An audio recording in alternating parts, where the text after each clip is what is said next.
یہ جو انفیڈیلٹی کا معاملہ ہے یہ تاریخی ہے، اور لوگ جو ہیں جب مالی طور پر آسودہ ہو جاتے ہیں، افلوئنٹ ہو جاتے ہیں، ہائی اچیورز بن جاتے ہیں، تو وہ پنگے بہت لیتے ہیں،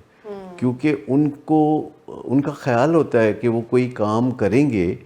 جو کہ غلط ہوگا، اور وہ پھر they will get away with it, وہ بچ جائیں گے، کچھ بھی نہیں ہوگا۔ ان کا سابقہ تجربہ بھی یہ ہوتا ہے کہ وہ بہت دفعہ غلط کام کرتے ہیں اور صاف بچ نکلتے ہیں، اپنی ذہانت کی وجہ سے یا چالاکی کہہ لیں، لیکن پھر ان کا جب حوصلہ بڑھتا رہتا ہے اور وہ بڑے بڑے کام کرتے ہیں جو کہ ہضم ہونے کے قابل نہیں ہوتے، تو پھر ان کو مصیبت گھیر لیتی ہے۔ اور یہ جو ہے وقت کے ساتھ ساتھ انسان چونکہ پروگریسو ہوتا ہے، شروع میں وہ چھوٹے چھوٹے پنگے لیتا ہے، جگاڑ کرتا ہے، لیکن پھر بعد میں جب بڑے پنگے لیتا ہے تو ایک وقت میں آ کے وہ پھنس جاتا ہے۔ تو اصل مسئلہ یہاں بات نہ کر سکنا ہے۔ اب انسانوں کا معاملہ جو ہے وہ ایسا ہے کہ جب انسان کرۂ ارض پر آیا تو تقریباً 2,40,000 سال تک تو وہ خاموش رہا، اس نے بات ہی نہیں کی، حالانکہ بات کرنے کا انتظام اس کے اندر تھا۔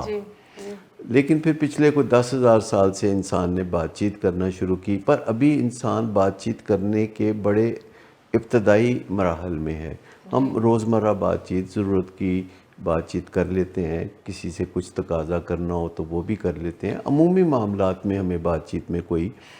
مشکل پیش نہیں آتی، اور ہم ایک دوسرے سے سیکھ لیتے ہیں کہ اپنی ضرورتیں پوری کرنے کے لیے یا کچھ معاملات طے کرنے کے لیے یوں بات چیت کرتے ہیں۔ لیکن لوگ اس کو بات چیت سمجھتے ہیں، لیکن یہ بات چیت کا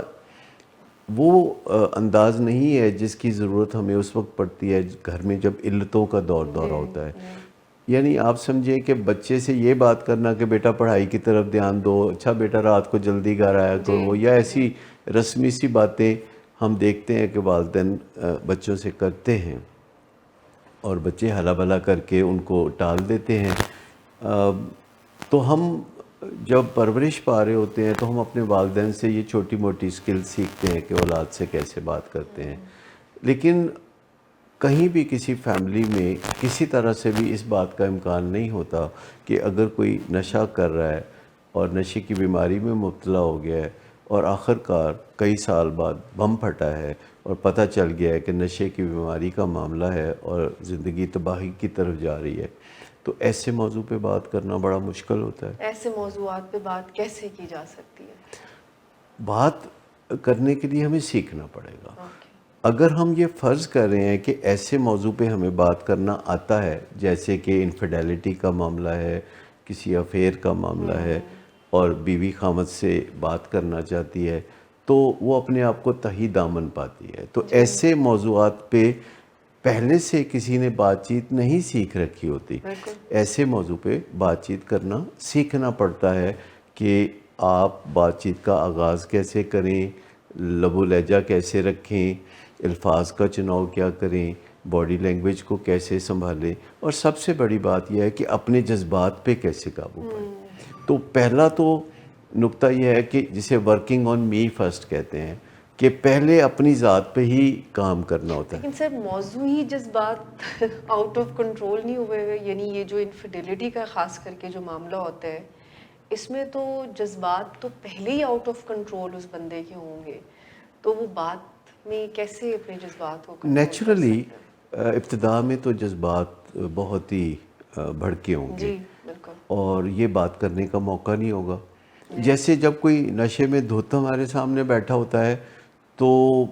اس سے بات کرنا تو مار کھانے والی بات ہے، لیکن اسی طرح جب ہم جذبات میں بہت زیادہ رنجیدہ ہوں یا غصے میں ہوں اور ہمارے اپنے جذبات جو ہیں بے قابو ہو رہے ہوں، تو خود ہمیں بھی بات چیت کو اس وقت شروع کرنے سے اجتناب کرنا چاہیے، اور ہم کوشش کریں اور تھوڑا بہت کاؤنسلنگ میں چلے جائیں تو ہمیں اپنے جذبات پر قابو پانے کا ڈھنگ آ جائے گا۔ اور یہ جو جذبات پہ جب ہم قابو پا لیتے ہیں تو پھر ہمیں یہ بھی